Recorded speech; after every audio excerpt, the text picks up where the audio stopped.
Ayan, nakarating na kami sa People's Park. Ang makikita nyo is building, and sa first floor is souvenirs at mga pasalubong. Hi guys, tingnan nyo, nandito na kami sa may pinakatuktok at makikita nyo ang Taal Volcano at Taal Lake. Oh my God, it's so great! So ayun guys, ito ang makikita nyo sa People's Park in the sky sa Tagaytay City. Beautiful sceneries and souvenirs. Kaya ano pa hinihintay mo? Tara na! And let's unwind to the cool breeze of Tagaytay.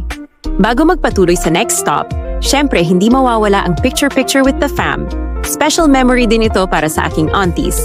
And insan na first time makita ang ganda ng Taal Lake at Taal Volcano.